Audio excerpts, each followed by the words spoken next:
শুক্রিয়া আমার উপকারী মহতারাম।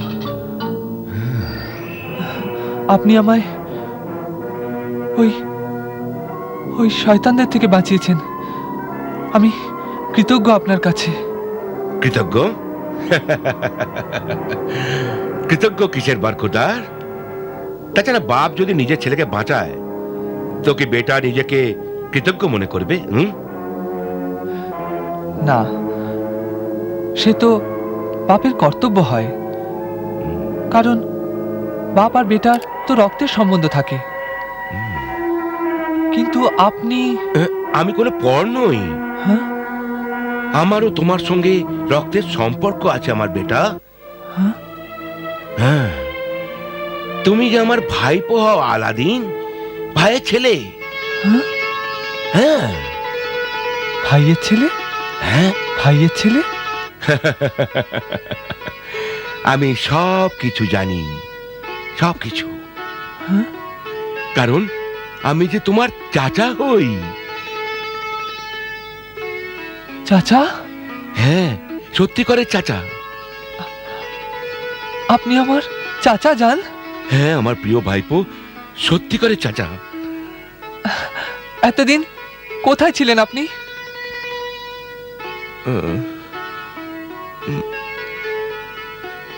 আমি বদনসিব, দৌলতের অন্ধ, দৌলত জমা করছিলাম। আর এও ভুলে গিয়েছিলাম যে জীবনের কোনো ভরসা হয় না। আমার নিজের বড় ভাই মঈনুদ্দিন মুস্তাফা দর্জির মৃত্যুর আগেই ওর সঙ্গে দেখা করা উচিত ছিল।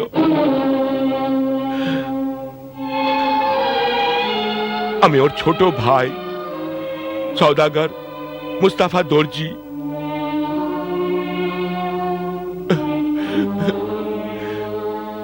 আফসোস, আফসোস যে তুমি আর তোমার মা দুঃখে কষ্টের দিন কাটাচ্ছিলে, আর আমি আয়েশ করছিলাম। আজ ও ঘরে ঘরে বাসন মাজছে, আর তুমি মজদুরি করছো, নিজের পেট কেটে অভুক্তকে খানা খাওয়াচ্ছ। খুব দুঃখ সয়েছ, কিন্তু সাহস হারিও না। হ্যাঁ, আমি আগে এসে গেলে তো এসব কিচ্ছু হতো না। খোদা আমায় কখনো মাফ করবেন না বেটা, কখনো মাফ করবেন না।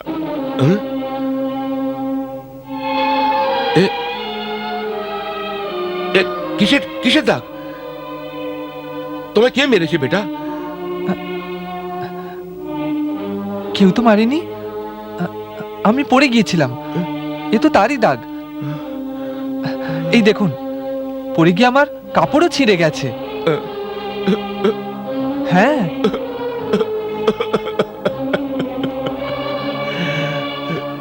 আমার নিজেরই ওপর লজ্জা হচ্ছে যে যে আমি এত দামি পোশাক পরে আছি, আর আমার ভাইপো অবস্থার চাপে পড়ে এমন ছেঁড়া ময়লা কাপড় পরে আছে।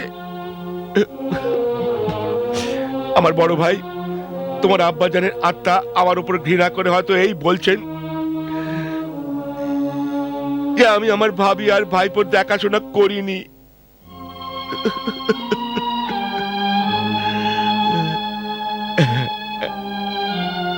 চলো চলো, প্রথমে তোমায় কাপড় কিনে দিই, তারপর কিছু খাওয়ার জন্য ঘরে নিয়ে যাও। হ্যাঁ, চলো চলো বেটা, চলো।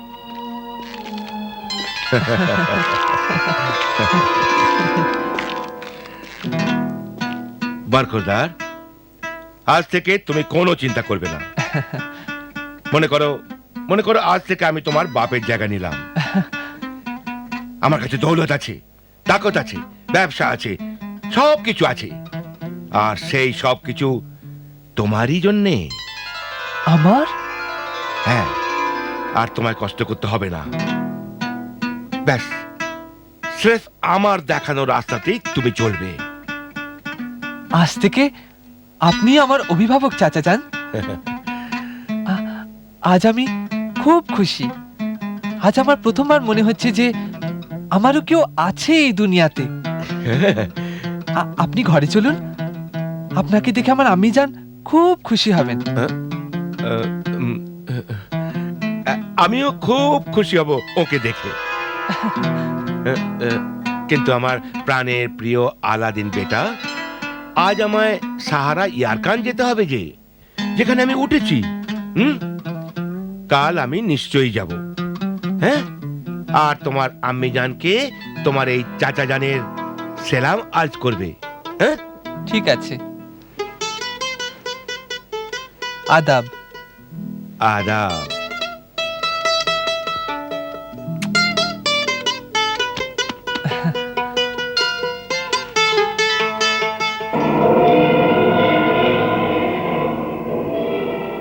আমার প্রথম চেষ্টা সফল হয়েছে আলাদিন। আমি তোর মাকেও বোকা বানাবো। চাচা? তোমার চাচা? না না, এই দুনিয়াতে তোমার কোনো চাচা নেই।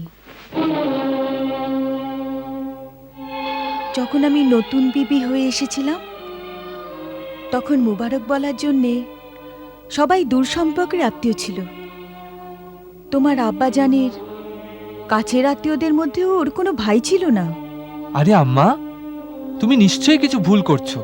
একটু চিন্তা করো, একটু ভাবো। মনে হচ্ছে তোমার স্মৃতিশক্তি কমজোর হয়ে গেছে।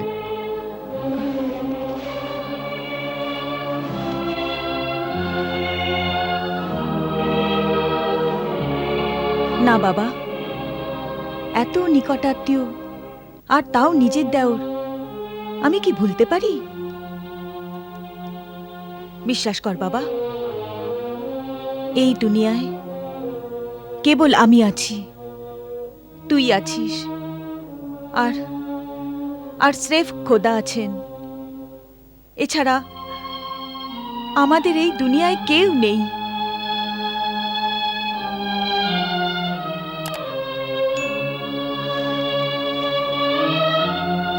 তোর এই কাপড় আর এই খাবার নেওয়া উচিত হয়নি।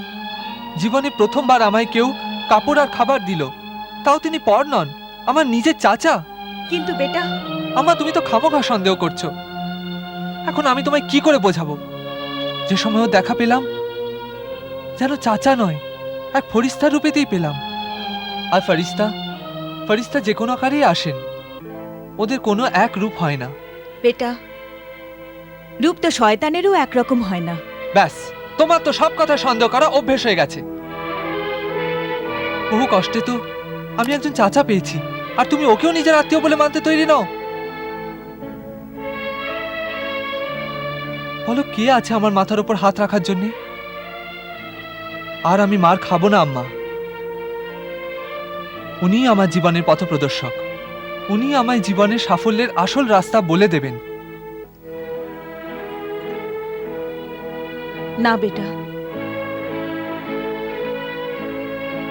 যদি ফরিস্তা তোর পথপ্রদর্শক হয়, ও তোকে জান্নাতের রাস্তা বলে দেবে। আর শয়তান যদি তোর পথপ্রদর্শক হয়, তো ও তোকে জাহান্নামে নিয়ে যাবে। বেটা, মানলাম যে তুই খুব সমজদার, কিন্তু বহু ব্যাপারে তুই এখনো বড়ই অবুঝ আছিস। তুই বোকা আর বেশ অনভিজ্ঞ। মনে রাখিস বাবা, কোনো নতুন লোক বা অচেনা লোককে শিগগিরই ভরসা করা উচিত নয়। এই দুনিয়া ভীষণ মতলবী রে। বিনা মতলবে কেউ কাউকে কিছুই দেয় না। আর তোর মতো বিনা মতলবে সাহায্য করার লোক এই দুনিয়ায় খুব কম আছে রে।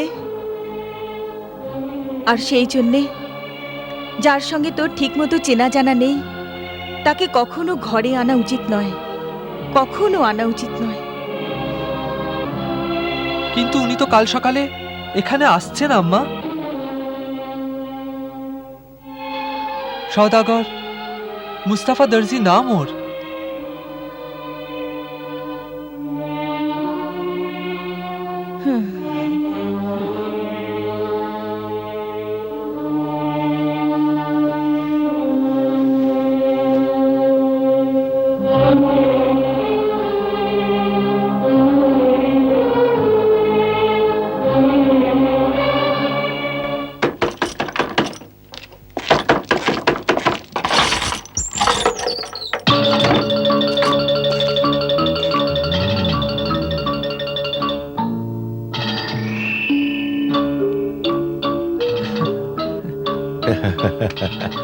আদাব। আদাব আদাব। আসুন।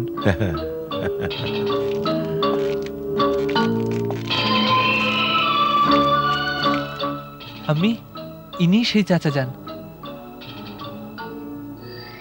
জি, আমি মুস্তাফা দর্জি সওদাগর,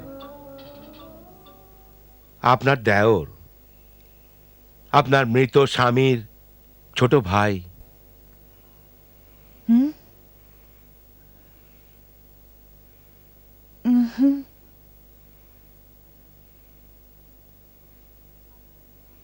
কিন্তু আপনার মৃত বড় ভাই আলাদিনের আব্বাজান তো আমায় কখনো আপনার কথা বলেননি।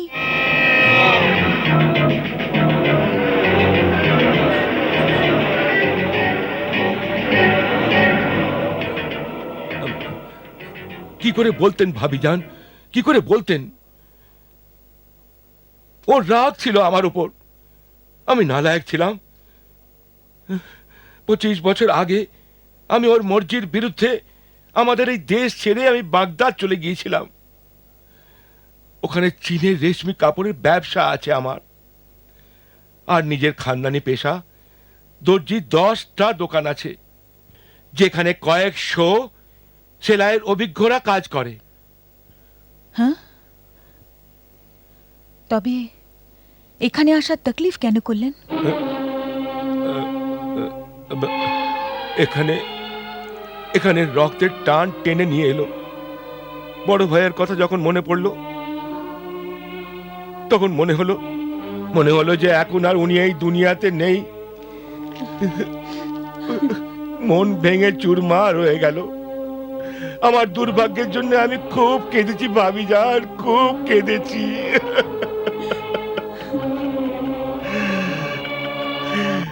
বেহুশ হয়েছিলাম।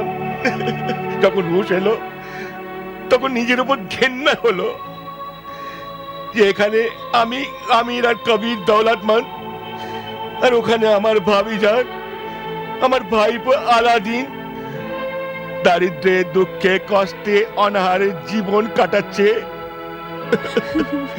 আর নিশ্চয়ই আমার মৃত বড় ভাইয়ের আত্মা ছটফট করছে ভাবিজান, ছটফট করছে।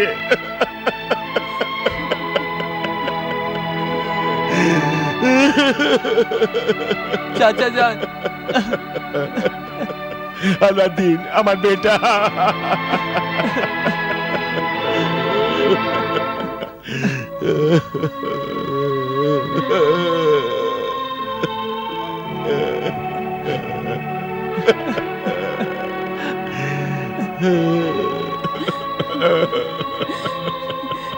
সামলান নিজেকে ভাইজান, আল্লাহর এই ইচ্ছে ছিল। কিন্তু আল্লাহ আমার মতো গুনেগারকে ততদিন মাফ করবেন না যতদিন আমি নিজের ভাইয়ের শেষ সন্তান আর খানদানের এই প্রদীপের অন্ধকারের জীবনকে উজ্জ্বল না করে দিই। আমি আলাদিনকে এমন এক সুন্দর দোকান কিনে দিতে চাই, যেখানে বড়ই শোভনীয় আর জাঁকজমকের পোশাক তৈরি হবে, আর ওই দোকানের নাম হবে মহিউদ্দিন খানায় পোশাক। ভারী সুন্দর নাম। এই দোকান আমার আব্বাজানের স্মৃতি হবে আম্মি যান। ব্যাস ব্যাস, এখন আপনি আলাদিনকে আমার সঙ্গে যাবার আজ্ঞা দিন। আপাতত যে দৌলত আমি ভাইপোর দোকান কেনার জন্য নিয়ে এসেছি, সেই দৌলত ইয়ারখানের সাহারার মধ্যে যে বিরাট বসত বাড়িতে থাকি আমি, সেখানেই রেখেছি। সেই আমানত আমি আলাদিনকে দিতে চাই ভাবিজান। ব্যাস, আপনি বলে দিলেন আর সব কিছু পেয়ে গেলাম। আমি আপনার অভিভাবকতা আর আবেগের সম্মান করছি। আমার কিছু চাই না, শুধু আমি নিজের বাচ্চাকে নিজের থেকে আলাদা করতে চাই না, করতে চাই না, করতে চাই না। আলাদা কে করতে যাচ্ছে ভাবিজান? আলাদা কে করতে যাচ্ছে? সির্ফ একদিনেরই তো ব্যাপার। হ্যাঁ, সন্ধে হওয়ার আগেই আমরা ফিরে আসব।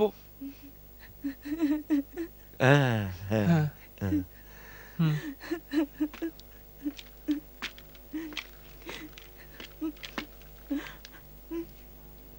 ঠিকই তো বলছেন চাচা যান। না, আমার মন মানছে না।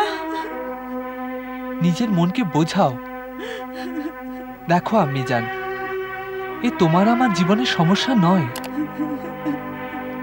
আজ যদি ওই দোকান আমি পেয়ে যাই, তো কত বেরোজগার রোজগার পেয়ে যাবে। আমি নিজে গরিব, এই জন্য গরিবদের যতটা পারি সাহায্য করতে চাই। মা, এও তো ভাবো যে ওর সঙ্গে আমাদের রক্তের সম্পর্ক। ইনি ভালোবাসার প্রদীপ জ্বালিয়ে আমাদের ভাগ্যের অন্ধকার দূর করতে এসেছেন, আমাদের জীবন গড়তে এসেছেন। জীবন নিজে গড়ে ওঠে না, গড়ে তুলতে হয়। প্রদীপ নিজে জ্বলে না, জ্বালিয়ে দিতে হয়। ভাবিজান, আজ যদি আপনি আজ্ঞা না দেন, তো আমার নিজের জীবনের সব থেকে বড় মনের ইচ্ছা অপূর্ণ থেকে যাবে। এখন আমার জীবনের স্রেফ একই মনোবাঞ্ছা, আর তা হলো আলাদিনের জীবনের প্রদীপ আমার সামনে উজ্জ্বল হোক। ভাবিজান, ভাবিজান, আমার কাছে বেহিসেব দৌলত আছে, জমিদারি আছে, কিন্তু তা কোনো কাজেই লাগবে না। কারণ কারণ আমার কোনো সন্তান নেই, কোনো ওয়ারিশ নেই।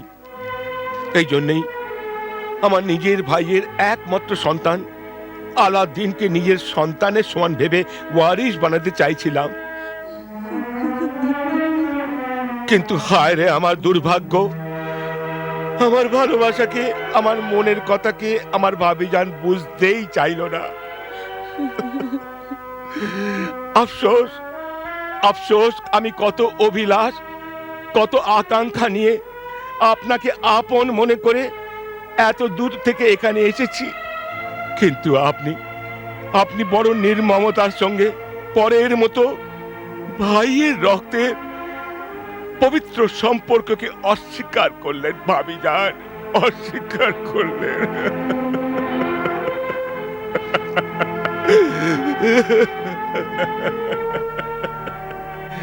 আমি কেন তুমি চাচা যানকে কাঁদাচ্ছ? কাঁদবেন না মুস্তাফা ভাইজান। যদি আমার কথায় আপনার মনে আঘাত লেগে থাকে তো আমি মাফ চাইছি। তবে আমায় ওর সাথে যাওয়ার অনুমতি কেন দিচ্ছ না আম্মি যান? আহ,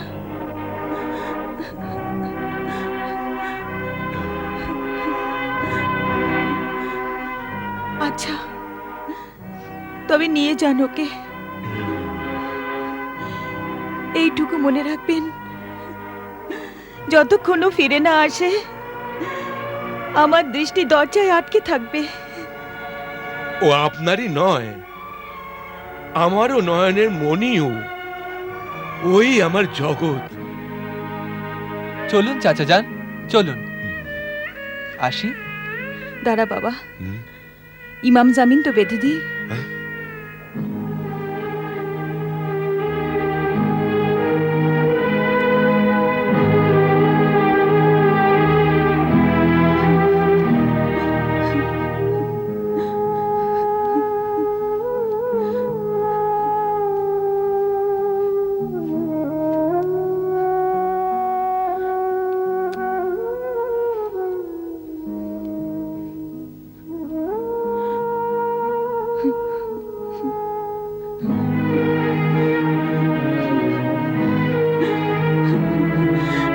বিসমিল্লাহির রহমানির রহিম।